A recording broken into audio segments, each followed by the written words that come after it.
Hey guys, Lumen02. Currently doing a very short recording, and it's kind of in regards to the shops controversy in Vintage. There's been a lot of pro players and a lot of other players giving up opinions on what they think of shops, possibly going back to being restricted card again, and what that would mean for the metagame. In a lot of ways, I think the decks would tend to play out more like the blue decks do now, in that they would be a slightly higher variance deck, but I think this game, and this is a boarded match here against player Sung, and to kind of back up a bit, what we were doing is she wanted me to put together Montolio's list, which won Vintage Champs, and it is a shops based list. It is a much more aggressive shops list. Because they lost the spheres of resistance, or at least it was restricted prior to the event. I think what Montolio ended up doing is exploring a more aggressive line with the deck because he knew that the tools for the I guess what would you call them, like the lockout style or the more prison based stacks shops list had kind of been limited. I don't think stacks is a 4 mana card. Smoke stacks, I'm sorry, is actually is good in today's vintage, especially mentor has been restricted, but I mean tokens is still a thing. Like pyromancers are still kind of a thing. um and he accounts for some of that in his board with cards like Ratchet Bomb. But we went to this is a boarded game, and I didn't even board my deck. I'm playing against player Soong's Esper control deck, which has some tools to fight against this. But I really think this game displays how Shops is just a busted card. So this game starts. She's on the play because we won our first round against her. She goes ahead and plays Underground Sea plus Mox Pearl, and has like a hate card that hates out like 90% of our deck. Really, the only things it doesn't hate are like our 3/2s, our artifact buffer card. I think it's Chief of the Foundry or whatever, and then Foundry Inspector, and then our LD. Our land destruction will still work through this. Well, she does have a fair number of basics which she can fetch with her fetch lands. She obviously didn't have one here because I think she could have probably used it to find like a basic island or something, if she did. So I assume she's on a land choked hand at this point. She's also down to 4 cards, but she's limited our ability to use our cards like Hangerback Walker, Steel Overseer, the Black Lotus, and the Mox Jet that are in our hand. Regardless, we have Mishra's Workshop, which is essentially a Black Lotus every turn. We lead off with just a simple 1/1 creature, a 2 mana 1/1. Not very good, but it's a clock. It's a flying man, essentially. She doesn't follow up with land, so we go ahead and Wasteland her here and just cast out. Or actually, we don't do anything this turn. We don't cast anything out this turn. Our plan is to continue to keep her off mana, hit her with the 1/1, and then eventually cast down a 2/2. But we draw Foundry Inspector, which promptly gets Force of Will, pitching, I think, Treasure Cruise or something like that. No, Mana Drain, which is pretty dead. At this point, we go ahead and cast down a new 2/2, which will always be a 2/2 until it dies or gets Path to Exile, then it'll be nothing. Cast down another 2/2 here, and just go into a beatdown plan with 1/1s and bears, 2/2 bears.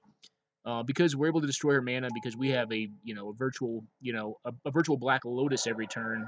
We're able just to close this game out really fast. She goes ahead and Swords to Plowshares us, but as you can see, I mean, having access to a Black Lotus every turn, even if I'm just casting bears or 2 mana 1/1s, is good enough to win the game.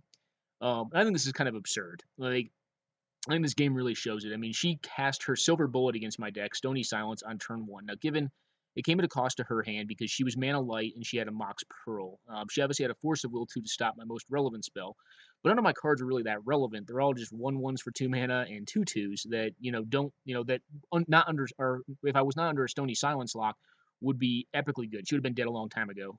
But even under Stony Silence lock, they're fine because they still kill you. Like, they're still a thing that kills you. But really, they're not the power. They're what killed her, but they're not the power behind this deck. The power behind this deck is obviously Workshop, and I think this kind of just goes to show that having a free Black Lotus every turn off of land in a deck that can cast everything off of the mana that it produces is kind of dumb. This game was dumb in my opinion. I mean, she had multiple pieces of hate, counter magic, and just could do nothing against a deck that I didn't even board. Like, I didn't even hit the board for this. And that may have been right or wrong. He has some number of Ratchet Bombs, and I was considering after playing this game that it may have been right on the draw to have brought in some number of Ratchet Bombs. Not for Stony Silence, because I think Stony Silence, well, one, Stony Silence shuts it down, so you'd have to, I don't know, you couldn't use it. The only reason I could think of bringing it in is like against the tokens deck, and then possibly against her deck, just in case on the play she had like a very Mox heavy hand, and she cast out like 3 Moxen or like couple Moxen, and we were able to blow up like 2 of her mana sources or maybe even 3. Um, so I kind of just want to do this. I know most folks who watch my channel don't probably tend to come to it for vintage content, but I thought this game was just very telling in how busted Workshop really is in this format, and it probably needs to go at some point. And or Wizards can just continue to ban cards. Like I think folks are talking about not banning, restricting cards, like restricting Arcbound Ravager, restricting Walking Ballista, Steel Overseer. Maybe next it'd probably be like Sphere of Resistance would probably be the next card to get restricted. But I don't know. I think that's kind of just a silly approach because it's not. It's addressing the symptoms of the problem with the problem. The problem is that when you're playing shops, you can just cast more than your opponent can because you have a land that produces 3 mana, and you can cast anything with it in your deck. So it's kind of silly, and I think this game really highlights that. We played a 2-game set, but we only played four. I'm sorry, two rounds of Magic, but we only played 4 games because this deck just kind of did what it does and stopped her each and every time, or just cast down its whole hand in turn 1 and said, "Hey, go," and she couldn't beat it in time because this version of the deck presents a very fast clock. And it still does have some prison lock elements that are able to slow her down enough that the clock is really relevant, and it matters because you're only getting like 2 to 3 draw steps out of it. As you can see here, she got like multiple draw steps, but because we were able to just blow up her lands as well with and not at really a cost to ourselves because we had the extra mana off Workshop.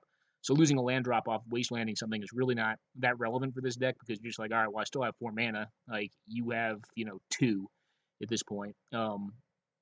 And it cost you 2 cards and me 1 card to have this. Like it's just it's just silly. So I hope this is at least informative for you on the power of Workshop itself. You probably already knew that, but I just think it's kind of unfortunate that Wizards has treated it this way because we've essentially seen restriction of an enormous amount of blue cards that really are not on the power level or even remotely on the power parity with Workshop. For instance, you look at Gush. Is Gush really better than Mishra's Workshop? I don't tend to think so. I think it's actually far worse. Um, it's a great card. Don't get me wrong, and it's pretty busted in vintage. But when you're leaving something like Mishra's Workshop in the format and taking Gush out or restricting it down to 1 card, it just seems like we're addressing the problem set wrong. But if what we want to do is have formats where all everyone does is attacks, then possibly it's right. Okay, guys, I'm gonna go ahead and cut it there. I hope this was at least informative on the power of Workshops and probably at least in my opinion, why it should be restricted in the format of vintage. Take care now.